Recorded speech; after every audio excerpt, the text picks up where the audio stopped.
मतदानाला अवघे काही तास राहिलेले आहेत. सगळ्या पक्षांनी प्रचार केलेले आहेत. सगळ्या पक्षांच्या भावना लोकांपर्यंत पोहोचलेल्या आहेत. मतदारांनी आता ठाम निर्धार सुद्धा केलेला आहे आणि एकंदरीतच उद्या मतदान आहे. या सगळ्या प्रोसेसमध्ये मनोज जरांगे पाटील काय करतायत? मनोज जरांगे पाटील सहसा कुठं जास्त फिरलेले नाही किंवा त्यांनी कुठं जाऊन आपली भूमिका मांडली नाही. मात्र समाजापर्यंत त्यांचा एक मेसेज पोहोचलेला आहे आणि समाजाच्या हातात त्यांनी सगळे अधिकार दिलेले की तुम्हाला काय करायचं ते करा आणि निवडणुकीमध्ये निर्णय घ्या. कुणाला पाडायचं पाडा, कुणाला जिंकून आणायचं जिंकून आणा. अशा पद्धतीची भूमिका मनोज जरांगे पाटील यांनी घेतलेली आहे. अवघे काही तास असताना पुन्हा मला त्यांच्याशी बोलण्याची इच्छा होती. पाटील साहेब काय म्हणाले? एकंदरीत आता फक्त काही तास राहिलेले आहेत आणि तुम्ही इथं जरी बसलेले असाल एका शेतामध्ये, लक्ष सगळं महाराष्ट्रात तुमच्याकडेच आहे. माझ्या समाजावर माझं जास्त लक्ष बाकीच्यांपेक्षा. माझा समाज माझ्यासाठी महत्त्वाचा आहे. राजकारण महत्त्वाचं नाही. माझ्या समाजाला आरक्षण महत्त्वाचं आहे आणि गोरगरिबाचे लेकरं मोठं करायचं असलं तर आरक्षणच महत्त्वाचं आहे. आधी पक्ष आणि पक्षाचा नेता मोठा जर करायचा असला तर एकटा मोठा होऊ शकतो. माझ्या घराघरातले मराठी मोठे होऊ शकतात. घराघरातले मराठी मोठे होऊ शकतात. त्याच्यामुळं आरक्षण आमच्यासाठी महत्त्वाचं आहे, करोडो लोक मोठं करण्यासाठी. आणि समाजात संकेत गेलेला आहे. समाज लयच हुशार आहे, लय बुद्धिवान आहे. लोक आम्हाला येड्यात काढत होते, उग्ग येड्यात काढत होते. घेणं नाही देणं नाही. आमचा समाज लय बुद्धिजीवी. एकदा सांगितलं ना त्याला लगेच संकेत कळते, तो कार्यक्रमच दाखवतो डायरेक्ट. एवढा समाज माझा हुशार. पण तुम्ही भूमिका घेण्याचे स्वातंत्र्य समाजाला दिलेलं आहे. समाजाला आता कळाले नेमकं त्यांना काय भूमिका घ्यायची का? काही संभ्रम समाजामध्ये काही ठिकाणी दिसतोय का? समाजाला कळाले तुमचा मेसेज तुमच्यापर्यंत पोहोचलाय? कारण तुम्ही कुठल्या मतदारसंघात गेलेले नाही आहेत किंवा कुठं या काळामध्ये सभा भाषणं केलेली नाही आहेत. समाजाला कळाले? हा, मग समाज माझा हुशार आहे म्हणलं. मी काय सांगितलं एका शब्दात तुम्हाला की समाजाला संकेत कळतात. कारण आम्ही खूप त्रासातून गेलेलो, खूप दुःखातून चाललो आहे, खूप. त्याच्यामुळे समाज एवढा हुशार आहे. हे 2-4 जण टकूचे ना हे कन्फ्यूज म्हणतात. ते म्हणतात पाडला आदेश नाही आला राव, काय करावं. मराठ्यात सगळं कळालं, शेतकऱ्याला सगळं कळालं काय करायचं. हे उगं बसल्या बसल्या बुळबुळ बुळबुळ करतात कामा धामाची. लोकसभेला सांगितलं होतं तुम्हाला ज्याला पाडा त्याला पाडा, ज्याला निवडून आणायचं त्याला आणा. आता विधानसभेला मी ते सांगितलं तुम्हाला ज्याला पाडा त्याला पाडा, ज्याला निवडून आणायचं त्याला आणा. समाज हुशार आहे राव. कशाला त्याला येड्यात काढता त्याला? हे 2-4 जण. बरं मी समाज कोणाच दावणीला बांधला का? मग ऐकतो म्हणून तर नाही बांधला. मी समाजच मालक ठेवला. मी उगं सांगायचं हा अमक्या अमक्याला करा, आणलाच ना समाज संकटात. त्यापेक्षा त्याच्या मनाने हो द्या ना, मालक ते आहे ना. मी आरक्षण द्यायला खंबीर आहे समाजाला. मी आरक्षण मिळवतो. आरक्षणाची काही काळजी नाही. सामूहिक आमरण उपोषण आता होणार आहे. हे देशातलं सगळ्यात मोठं सामूहिक आमरण उपोषण. घराघरातले मराठी इथे येऊन बसणार आहेत अंतरवलीत. आता गावागावात आमरण उपोषण होणार नाही, अजिबात नाही होणार. एका जागेवर होणार आहे.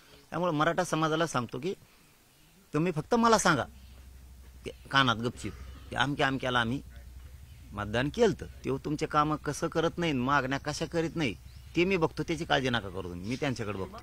हा, मी त्या खंबीर आहे. मग बघतो त्याच्याकडे. त्यामुळं उगं कन्फ्यूज राहू नका.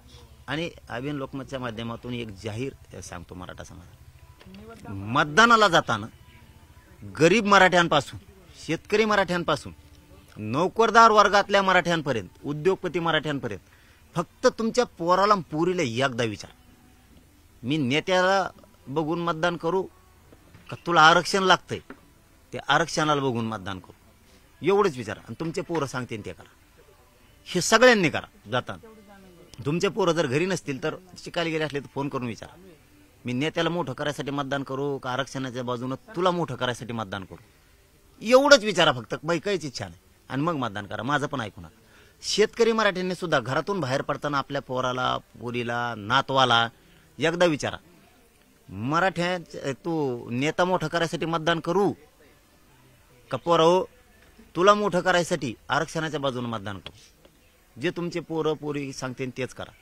नोकरदार वर्गाने सुद्धा तेच एकदा विचार. माझी बाकी काही इच्छा नाही. आणि सगळेजण सामूहिक उपोषण आले. संभ्रम फिंभ्रम काही नाही. आणि एक शेवटचं की मी जो विधानसभेला आता उमेदवार उभा राहिलेत महाराष्ट्रात जेवढे असतील तेवढे उमेदवार म्हणला, आता काय पक्षाचा संबंधच नाही, सगळे पक्षी आले, सगळे झाले. ज्या ज्या मतदारसंघात विधानसभेला उमेदवार असेल एकालाही मी पाठिंबा दिलेला नाही. तुमच्या हातात कारभार ठेवलेला आहे. मालक तुम्ही आहेत, कारभारी तुम्ही आहेत. मराठा समाज, मायबाप मराठा समाज आहे. तुम्हाला जो निर्णय घ्यायचा तो तुम्ही घ्या. पाटील साहेब, आता परिस्थिती अशी आहे की तुम्ही कुठलीही भूमिका घेतली तर अख्ख्या विधानसभेचं वातावरण बदलू शकतं, चित्र बदलू शकतं. तुमचा एक आदेश कुणाचा तरी सुपडा साफ करू शकतो किंवा कुणाचं तरी सत्ता येऊ शकते. एवढा संयम कसं काय बाळगता तुम्ही की तुम्हाला याच्यात तुम्हाला काही बोलायचंच नाही? एका जातीवर निवडणूक लढणं शक्य नाही आणि सगळ्या इमानदारांनी फॉर्म काढलेत माझ्या एका शब्दावरती. त्यामुळं मी कोणाला एकाला पाठिंबा नाही देऊ शकत. जे माझ्या पोटात हे तेच तोंडात राहते. मी मागं एक बोलतो आणि इकडे एक बोलतो, असं होत नाही माझ्याकडून कवा. कारण समाज माझ्यासाठी खरंच महत्त्वाचा आहे. माझ्यासाठी देव आहे, माझ्यासाठी मायबाप आहे. माझा समाज गरीब मराठ्यांना सगळं करतंय. वजन सोपडा साप एकदा पडून द्या ना, काय फरक पडला. कोणी आलं तरी मला लढावंच लागणार आहे गरिबासाठी, मला आंदोलन करावंच लागणार आहे.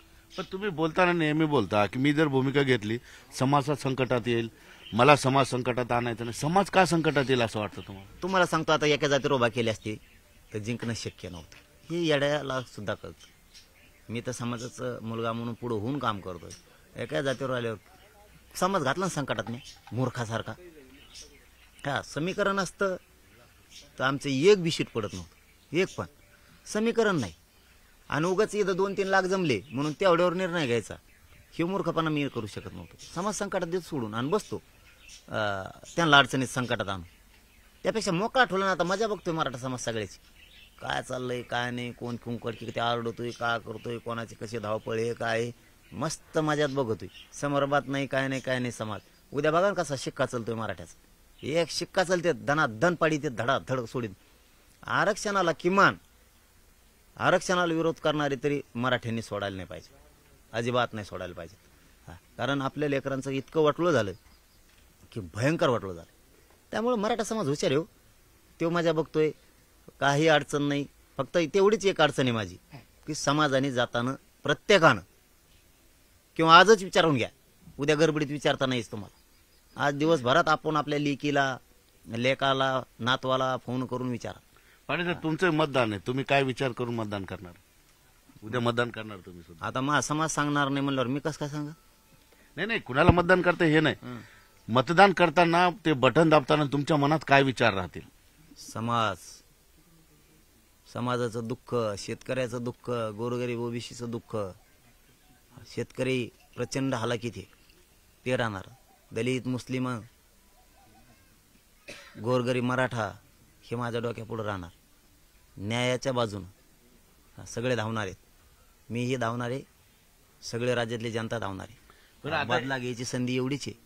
तुम्ही मतदान करणार, तुम्ही मतदान करताना तुमच्या डोक्यात काय असेल हे तुम्ही सांगितलं, गरिबांचे विचार असणार आहे. एक ते तुमच्या मतदानामुळं एक तर महाविकास आघाडी किंवा महायुती सत्तेत येणार, या दोघांपैकी कोणतरी सत्तेत येणार. तुम्हाला काय वाटतं की आल्यानंतर सुद्धा तुमचा संघर्ष, तुमचा फाईट चालूच राहणार आहे? ते तुमच्या नशिबात असणार नाही, ते तर मला करावंच लागणार आहे. कोणी आलं तरी, कोणी येऊ द्या. मी काय आज सांगतो की 4 तारखेपासून सांगतो, कोणी पण येऊ दे. आम्ही मराठा चॅलेंज आहे त्याच्यापुढं. मराठा शांत आहे साहेब, शांत आहे. त्याचा अर्थ वेगळा काढू नका. हे बिघाडला ना, कोणाच्याच बापाला भेट नाही. सरकार फारकर याच्या पुढे चिल्लर आहे, चिल्लर. बघा तुम्ही आता सामूहिक उपोषणात मराठी गुडघ्यावर टेकीत का नाही? कुणी येऊ दे, गुडघ्यावर टेकविणार मराठी त्याला. पण जे कोणी सरकार येईल, सरकार कुणाचे आल्यानंतर तो पक्ष आनंदात येतो, सगळ्या गोष्टी उत्साह असतो, तो आनंद सुद्धा तुम्ही म्हणू देणार नाही सरकारला? माझ्याच लेकराला गोरगरिबाचा आनंद नाही, तुम्ही कोणचा आनंद व्यक्त करताय? माझ्या शेतकरी गोरगरिबांना आनंद नाही, तुम्ही कोणचा आनंद व्यक्त करताय? तो कांद्याला भाव नाही, त्याच्या मकाला भाव नाही, त्याच्या द्राक्षाला भाव नाही, त्याच्या सोयाबीनला, कापसाला भाव नाही, गव्हाला भाव नाही, त्याच्या ऊसायला भाव नाही, त्याच्या सगळ्या पिकाला भाव नाही. तुम्ही कोणचा आनंद व्यक्त करता? त्याला फी भरायला पैसे नाहीत. शेतकऱ्याच्या, मराठ्यांच्या पोरांचं तीच हालत आहे. हॉस्टेल नाही, फी भरायला पैसे नाही, आरक्षण नाही तर नंबर लागाना, नोकऱ्या मिळानात. आणि मग ते तुम्ही कोणचा आनंद व्यक्त करताय? आनंद सुद्धा साजरा होणार. आमच्या मुंडक्यावर पाय देऊन तुम्ही खुर्च्या मिळणार आणि आनंद व्यक्त करणार. तुम्हाला खुर्च्या मिळाल्या आणि आमच्या लेकराचं दुःख, आमच्या जातीचं दुःख कोण जाणून घेणार? त्यामुळे जाणणार मी. लगेच सरकार स्थापन केलंय, सामूहिक आमरण उपोषणाची तारीख डिक्लेअर झाली म्हणून समजायचं. आणि मराठ्यांनी ताबडतोब तयारीला लागायचं, लगेच गावागावातून इकडे यायचं. एक बाज गोदडी रग घेतली की निघाला अंतरवालीकडे. म्हणजे कुठलंही सरकार आलं त्यांच्या समोर ही अडचण असणारच. तुम्ही त्यांना स्वस्त बसूच देणार नाही. कुणाचे सरकार असू दे. मा समाजच सुस्त नाही तर तुमचा काय प्रश्न आहे? तुमचं कोण आम्ही काळजी करणार आहे? तुम्ही आमची जनतेची काळजी करता का? मराठीची, शेतकऱ्याची, गोरगरिबाची केली का? नाही करत तुम्ही. मग आम्ही कसं काय काळजी करणार तुमची? आम्ही आमच्या हक्कासाठी लोकशाहीच्या मार्गानं, संविधानाच्या मार्गानं आमरण उपोषण करून लढायलो. आम्ही आमचं लढणार आणि मिळवणार सुद्धा, आणि तुम्हाला टेकून बी दाखवणार आम्ही 100%. मग आता ते 50 पोरं जरी उपोषणला बसले तरी मी बसणार, 1000 बसले तरी बसणार, 10,000 बसले तरी, 1,00,000 बसले तरी बसणार. पण घराघरातले महाराष्ट्रातले सगळे माणसं इकडे येणार. मी आजच सांगून ठेवतो सगळ्यांना, सामूहिक उपोषणाच्या तयारीला लागा. तुमच्या कामं पटापट उरकून घ्या. मुंबईचं होतं केलं का तुम्ही मराठ्यांनी? तसं अर्धे गावाकडं, कारण शेती आपला मूळ व्यवसाय. शेती कामाला माणसं पाहिजे. शेती काम करताना लाजच नाही. आपले पोट्टे लय लाजत आहेत. शेतात काम करायचं म्हणलं का त्याला बारीकपणा वाटतो. अरे आपलं खानदानी व्यवसाय येते हो शेती. काय लाज समजे रे? गुडघेत कले पाय चिखलात भरोसर कामं करायचे. काय लाज समजे? काय काय पोरं मध्ये मला शेतात लाज वाटते. तुला काय लाज वाटते शेतात काम करायची? आपल्या आईबापाने शेतावरच मोठं केलं आपल्याला. लाजच काय संबंध येतो? मी नांगर आणलेत कचाकच. काय लाजच संबंध आहे? नांगर आणलेत म्हणतोय मी, नांगर. हो, मी विहिरी खाणल्यात. हे पटणार नाही तुम्हाला. काय लाजच संबंध आहे? आपण किती उंचीवर गेलो तरी आपलं मूळ व्यवसाय आपण विसरायचा नाही. आपल्याला ज्याच्यामुळे श्रीमंती मिळाली, ज्याच्यामुळे नाव मिळालं, ते शेतामुळं. त्याच्यात कसं काय लाजत तुम्ही? तुमच्यालेच बुटाडं भरत येत होई. तुमच्यालेच चष्मे भरायला लागले का? म्हणजे तुमच्या त्या 35-40 रुपयाच्या चष्म्याला लई किंमत आली होय. लाज वाटायला तुम्हाला? त्या ज्या करोडोच्या प्रॉपर्टीवर आपल्या आईबापानं रात्रंदिवस कष्ट करून आपल्याला मोठं केलं, त्याची लाज वाटायची? अजिबात लाजायचं नाही. शेतात काही कामाला राहायचं, कामं उरकून घ्या. गव्हाचे काम आहेत आता. पाणी देऊन घ्या. इतकं पाणी देऊन घ्या ना तुम्ही, घरी उपोषण करूच जाऊस तर वापसा नाही झाला पाहिजे त्या गावाच्या पाण्यात. आणि त्यात कापसं फिपसं येचून घ्यायचे, निवांत झोपायची दबाजावर. वरून तळट फिळट आणायचं एखादं मोठं रावठीसारखं. पाऊस आला की वरून पाऊस, खालून पाणी गेलं पाहिजे बाजारातून. ही चुकाट्यामुळे बाज पाहिजे. विशाल बाजार झोपायचं, टेन्शन घ्यायचं नाही. जेव्हा सरकार तुमच्या पायात येऊन पडन आरक्षण, तवाच उठायचं, निवांत झोपायचं. इकडे जिकडे येड्या बाबळे खाली कुंकड जिकडे जागा मिळेल तिकडे लिंब चढ डॉक्टर सापडतो तुम्हाला सलन लावायला, तपासायला. पाटील साहेब, निवडणुकीच्या काळात कुठल्याही राजकीय पक्षानं आता तुमच्यावर टीका केलेली नाही. कोणत्या नेत्यांनी तुम्हाला डिवचायचा प्रयत्न केला नाही. परंतु कालीचरण महाराजांनी तुमच्यावर टीका केलेली आहे. काय म्हणणं आहे तुमचं? अरे मी त्या बाबाला खरंच कवा बोललो नाही राव. मी त्यांना बघितलंय बी नाही. आमच्या समाजाचा, मराठ्यांचा त्यांना एवढा काय तिरस्कार आहे? बरं झालं पण मराठ्याला कळालं वा. काही बाबा लोक बी आपला तिरस्कार करते. बाबा लोकांचं, संत महंतांचं एक काम आहे की चांगले संस्कार देणं जनतेला. हे काम आहे. धर्म बी चालवणं. भरकाटला तर त्याला रस्त्यावर बी चांगल्या भाषेत आणणं. त्याची जरा भाषा ऐकली मी रात्री, ती स्टाईलच वेगळी होती त्याची बोलायची. भयानक स्टाईल. म्हणजे नाही का, अति तिरस्कार आहे त्याला मराठ्याचा, अति. खूप बरबाटलेल्या विचाराचा. ती रजिस्ट्रेल नसते का आपलं, स्टॅम्पवर नोटरीवर असतं लाल स्टिकर, ती नोटरी टिकली. ह्याचा टिकल्या तो हे, ती टिकली लावली त्याने, ती नोटरीची लाल. इथं मागून बी ठोके एखादी, इथं बरं का. तुला आम्हाला करायचं काय? तू तुला कसा राह ना बाबा, तू काय आम्हाला काय देणं घेणं? तुला का नाव ठेवलं आम्ही? माया जातीचं एवढं काय तिरस्कार आहे तुला? तुला काय कळलं रे दुःख आमचं? जाय बरं माय मायबाप शेतात, मराठ्याकडे विचार बरं काय दुःख आहे. हान बरं आहो तू भाटे एक दिवस. कुठे चिरकुटं गुंडळी तू सगळ्या अंगाला, आणि तू काय लगी ही लागून गेला का? बाकींचे बाबा बघ, आम्ही आदराने लीन होतो त्यांच्या पुढं. ते वारकरी संप्रदाय बी कट्टरतेनं चालवतेत. संत महंत बी, शंकराचार्य सुद्धा मोठमोठाले महंत सुद्धा आदरानं धर्म चालवतेत. भरकाडला तर त्याला शिकवून चांगले संस्कार देऊन परत वाटेवर आणते. तू कोणचा धर्म चालवतो असा? एकाची टिंगल करून, आमच्या जातीची टिंगल करून मराठीची. हे कोणचे संस्कार टाकायला तू आमच्यावरती? आणि धर्म कोण टिकवतो तुला माहिती आहे का बुवा? ज्ञानोगाडीत हिंडू तू इकडून तिकडं, तू डबड्या. तू हिंदू धर्म गोरगरीब जनता टिकवती. ज्या टायमाला धर्मावर संकट येतं ना, त्या टायमाला दांडकेन गोटे घेऊन गरीब मराठी रस्त्यावर असतात. गरीब ओबीसी 12 बलुतेदार 18 पगड जातीचे लोक रस्त्यावर असतात. तू त्या टायमाला इशित बसलेलास तू. डोके फोडून हे गरीब घेतेत धर्म टिकावसाठी. वार अंगावर हे झेलतेत. हो, आम्ही झेलतो गोरगरीब. तू काय धर्म शिकवतो आम्हाला? धर्म शिकवणारे महंत ते वेगळे आहेत. संत म्हणतात ते आम्हाला शिकवते. जगद्गुरु तुकाराम महाराजांच्या गाथा आम्हाला सांगतो. आम्हाला छत्रपतीचं हिंदुत्व मान्य. आम्ही सगळ्या संत मानताला मानतो. हे मध्येच डबका आलोच कुठून बा, याला कधी बघितलं नाही, आम्ही कधी बोललो नाही. हे वेगळंच दिसतंय, खाली वेगळं दिसतंय, वर वेगळं दिसतंय. कुठून आणलंच सोंग कुठून हे? ते तुम्ही संडासला जाताना डबा बघितलेला का? चामटाला डबा असतो असा देव. हे बुडबुडे आणला कुठून? अहो महिलांविषयी काय स्टेटमेंट आहे त्याचं घाण याचं, ह्याच बाचं हे गुडगुड्या गुडुंग गुडुंग गुडुंग गुडुंग गुडुंग गुडुंग वाजतो असं आहे. कुठून आणलं हे? टंबळ तो हे कुठून आणलं हे? गचपण असले हे ना, असं थोतार हाणलं पाहिजे याचं. काय माझ्या जातीचा तिरस्कार करतात राव हे. अरे त्या हिंदूत एकटा मराठा आहे, अर्धा एकटा, आणि कट्टर हिंदू आहेत आम्ही, कट्टर. छत्रपतींचा कट्टर हिंदुत्व चालवतात आम्ही. तुला आरक्षणावर बोलायची गरजच काय होती? आमच्या बाबा आमच्या आत्महत्या झाल्या त्या आरक्षणासाठी. मराठ्यांच्या आई बापाला एकदा जाऊन विचार आरक्षण कशाला लागत. मराठ्याचे पाकिटा खाणारा तू, भातावर वरण टाका म्हणतो, त्याच्यावर दुसरं काही शिपडेव ना, ते लय गोड लागतं. वाईट वाटत असेल माझे शब्द, पण माझ्या समाजाचे तळतळे काळजासारखं सोन्यासारखं लेकरू मेल्यावर आईबापाला काय होतं मराठ्याचा तुला काय कळणार आहे रे? पाकिट नारळ घेत हिंडतो, तुला काय कळणार आहे आमचे काय हाल आहेत? ऊस तोडणाऱ्या मराठ्याला एकदा जाऊन विचार कम ऊस तोडता म्हणून.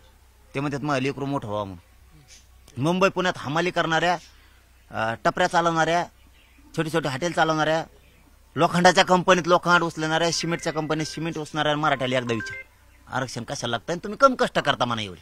ते म्हणून माझी पोरगी मोठी व्हावी म्हणून, माझा पोरगा अधिकारी व्हावा म्हणून मी रात्रंदिवस कष्ट करतो. गाडे उडीत आहेत, गाडे हातगाडे माझे लोक शेतात लोकांचे रोजन जातात, रात्रंदिवस आवता आणतात. कधी साप चावला कधी इच्चू चावला म्हणतच नाहीत, तरी लेकरासाठी फडकं बांधतात पायाला. दुःख झालं एखादं काटा टोचला मोठा तर फडकं बांधतात आणि तसंच काम करतात. ट्रक चालवतात, ट्रॅक्टर चालवतात, एसट्या चालवतात, कंडक्टर करतात, छोटे मोठे व्यवसाय करतात. हे माझे मराठ्याचे लोक. भाज्या किती दिवसभर बसून एवढ्या एवढ्या भाजीपाल्यासाठी दिवसभर बसतं ते उन्हात. एवढ्या एवढ्या भाजी. बाबा तुला नाही कळायचं यार, तू कसा असा बेकार. मला ह्या असल्या पैदाशीचा रागच येतो. तुला काय कळायचं आमचे काय आले? तू बघ ना आमच्या लेकराकडे डुकून फक्त मराठ्याचे एकदा कमून आत्महत्या झाली म्हणून, आमच्या आईच्या कंपाळाला कमून कुंकू राहिलं म्हणून. तू टिकली लावतून चलो तू कुंकडे बी बरळवाडी तू यासारखे मराठ्यांचं आणि हिंदू धर्माचं वाटोळ करणारे तुम्ही खरे. तुम्ही खरे हिंदू धर्माचं वाटोळ करणारे लोक आहेत. तुम्हाला का तिरस्कार माया मराठ्याचा एवढा? एवढ्या मारल्या माया बहिणी तेव्हा कुठे गेलता तू? ती हिंदू धर्मात नव्हती मोडत काय बी. आमच्या एवढ्या आत्महत्या झाल्या त्यात नाही का मोडत? काय काय हिंदुत्व चालवते? खरं कलंक तर हे येत असली हिंदूला धर्माला, हे कलंक आहे. आम्ही छत्रपतीचे हिंदुत्व चालवतो, आम्हाला चालवायची अक्कल आहे. आमचे राज्यातली महंत मंडळी, वारकरी संप्रदायाची मंडळी, शंकराचार्य हे यांच्या पुढे आम्ही लीन होतो हमेशा. आमच्यावरती त्यांचे संस्कार आहेत, आम्ही ते मानतो. तो यासारख्याने तिरस्कारींनी मराठ्यांबद्दल बोलू नये, आरक्षणाबद्दल बोलू नये. आणि आरक्षण हा महाराजाचा विषयच नाही, राजकारण हा महाराजांचा विषयच नाही. तू काय चपडप करतो उगाच? कोणचं हिंदुत्व चालवतो? मराठ्यांचा तिरस्कार असणाऱ्या असल्या बाबाला आम्ही मानतच नाही, अजिबात मानत नाही. निश्चितपणे बघितलं आपण या ठिकाणी मनोज जरांगे पाटील यांनी आपली स्पष्ट भूमिका या ठिकाणी मांडलेली की कुठलं जरी सरकार बसलं तर त्यांच्यासमोर मनोज जरांगे पाटलांचं संकट असणार आहे. आणि मनोज जरांगे पाटील यांनी स्पष्ट सांगितलं की माझा समाजच संकटात असताना, दुःखात असताना नवीन झालेल्या सरकारला मी आनंद सुद्धा साजरा करू देणार नाही. आणि कालीचरण महाराजांचा त्यांनी बऱ्यापैकी या ठिकाणी समाचार घेतला. सुधीर जाधवसह सिद्धार्थ गोदाम, न्यूज 18 लोकमत, अंतरवाली, सराटे.